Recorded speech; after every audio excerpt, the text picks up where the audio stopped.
Good morning students, कैसे हैं आप सभी स्टूडेंट्स। हम पढ़ रहे थे आपकी जो बुक है आरो उसका गद्य खंड का चैप्टर नमक, जिनकी लेखिका है रजिया सज्जाद है, जिनका मैंने कल आपको जीवन परिचय और साहित्य परिचय पढ़ा दिया था। तो आइए, और थोड़ा सा हमारा नमक जो चैप्टर है वो भी मैंने पढ़ा दिया था, आइए उस चैप्टर को हम कंटिन्यू करते हैं। देखिए, मैं आपको बता रही थी कि लाहौर पहुंच चुकी थी सफिया और वो अपनी सिख बीवी के लिए नमक ले जाने की फरमाइश कर रही थी। उनके जो भाई थे उनसे वो कह रही थी कि क्या मैं लाहौरी नमक अपने साथ ले जा सकती हूँ।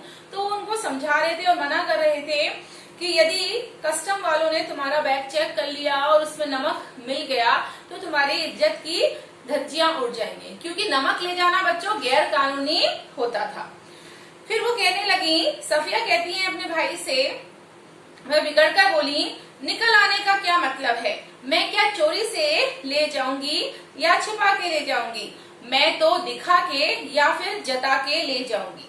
भाई, ये तो आप बहुत ही गलत बात करेंगी। उनके भाई उनको बता रहे हैं और कह रहे हैं कानून। अरे फिर वही कानून कानून कहे जाती हूँ। सफिया थोड़ी सी नाराज हो जाती हैं और इस अंदाज में कहती हैं, क्या सब कानून हुकूमत के ही होते हैं? कुछ मोहब्बत, मुरब्बत, आदमियत, इंसानियत के नहीं होते? आखिर कस्टम वाले भी तो इंसान होते हैं, कोई मशीन तो नहीं होते। हाँ, वे मशीन तो नहीं होते, पर मैं आपको यकीन दिलाता हूँ वे शायर भी नहीं होते।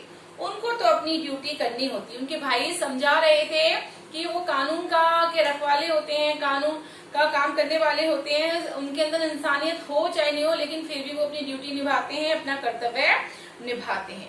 सफिया कहती है, अरे बाबा, तो मैं कब कह रही हूँ कि वे ड्यूटी ना करें। एक तोहफा है, वह भी चंद पैसों का, शौक से देख लें। कोई सोना चांदी नहीं, स्मगलर की कोई चीज नहीं, ब्लैक मार्केट का माल नहीं।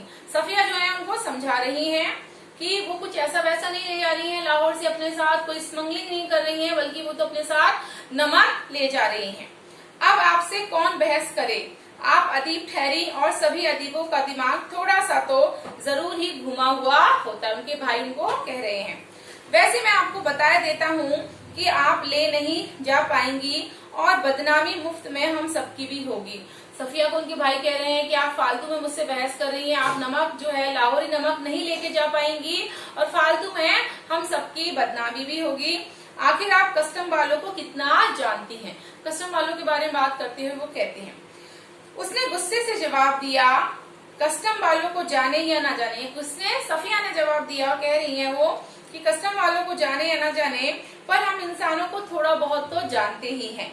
और रही दिमाग की बात, सो अगर आप सभी लोगों का दिमाग हम अदीबों की तरह घुमा हुआ होता तो ये दुनिया बेहतर तो जगह ही हो जाती। भैया, वो अपने भाई को समझाती हुई कह रही हैं। मारे गुस्से से के उसकी आंखों से आंसू बहने लगे। सफिया की आंखों से आंसू आ रहे थे। उसका भाई सिर हिलाकर चुप हो गया। अगले रोज 2 बजे दिन को से रवाना होना था। सुबह के लिए बहुत ही व्यस्त कार्यक्रम बन चुका था कि उसको अगले दिन जाना था अपने देश वापस, इसलिए उसे सारी पैकिंग जो थी वो रात को ही करनी थी। कमरे का दरवाजा अंदर से बंद करके वह सामान बांधने लगी। इधर उधर फैली हुई चीजें धीरे धीरे समटकर सूटकेस और बिस्तर बंद में चली गई। सिर्फ 2 चीजें रह गई थी। एक तो वह छोटी सी टोकरी जिसमें कीनू थे, एक दोस्त का तोहफा, संतरे और माल्टे को मिलाकर पैदा किया गया फल, माल्टे की तरह जो देखने में रंगीन और मीठा होता है, संतरे की तरह नाजुक, और दूसरी थी बच्चों वह नमक की पुड़िया। अब तक सफिया का जो गुस्सा था वो उतर चुका था। भावना के स्थान पर बुद्धि धीरे धीरे उस पर हावी हो रही थी। यानी कि उसने अब दिमाग से सोचना शुरू किया कि मुझे क्या करना चाहिए। ये नमक की पुड़िया तो मुझे हर हाल में ले जानी है, पर कैसे? अच्छा, अगर इसे हाथ में ले ले और कस्टम वालों के सामने सबसे पहले इसी को रख दे, लेकिन अगर कस्टम वालों ने ना जाने दिया तो मजबूरी है, छोड़ देंगे। लेकिन फिर उस वायदे का क्या होगा जो हमने अपनी माँ से किया था? यानी कि सिख बीवी से उन्होंने जो वायदा किया था सफिया ने, वो वादा उनको याद आ रहा था। हम अपने को सैयद कहते हैं, फिर वादा करके जुटलाने के क्या मायने, जान देकर भी वायदा पूरा करना होगा मगर कैसे। उन्होंने सोचा कि मैं जान देकर भी इस वायदे को पूरा करूंगी, निभाऊंगी जो वह सिर्फ बीवी से करके आई थी। अब वो सोच रही, अच्छा अगर कहीं मैं इस कीनियों की जो टोकरी है उसमें सबसे नीचे इसको रख लूं और इतने कीनियों के ढेर में भला कौन इसे देखेगा। जो टोकरी ले जा रही थी बच्चों वो कीनियों की, तो उसने सोचा कि क्यों ना मैं नमक की जो पुड़िया है वो भी उसी में रख लेती हूँ। नहीं जी, फलों की टोकरियां तो आते वक्त भी किसी की नहीं देखी जा रही थी। उधर से केले, इधर से कीनू सब ला ही रहे थे और ले जा रहे थे। यही ठीक है, फिर देखा जाएगा। उसने डिसाइड किया कि मैं उस समय भी फल लेकर आई थी, किसी ने चेक नहीं किए थे फलों की टोकरी, और इस समय में मैं फलों की टोकरी लेके जा रही हूँ तो किसी ने ठीक चेक नहीं की होगी, तो क्यों ना मैं कीनों की टोकरियों में ही नमक को रख के ले जाऊं। उसने कीनू कालीन पर उलट दी, यानी कि उस टोकरी को खाली कर लिया पूरी तरह से, और जो नमक की पुड़िया थी उसको उठाकर टोकरी की तह, यानी कि बिल्कुल नीचे जो तह होती है, सतह होता है, उसमें उसने रख दी। एक बार झांक कर उसने पुड़िया को देखा और उसे ऐसा महसूस हुआ मानो उसने अपनी किसी प्यारी को कब्र की गहराई में उतार दिया। उसको इस समय ऐसा एहसास हो रहा था, ऐसा लग रहा था कि किसी प्यारे व्यक्ति को उसने गहराई के अंदर उतार दिया हो। कुछ देर उकड़ू बैठी वह पुड़िया को तकती रही और उन कहानियों को याद करती रही जिन्हें वे अपने बचपन में अपनी अम्मा से सुना करती थी, जिनमें शहजादा अपनी रान चीर कर हीरा छिपा लेता था और देवों, खौफनाक भूतों तथा राक्षसों के सामने से होता हुआ सरहदों से गुजर जाता था।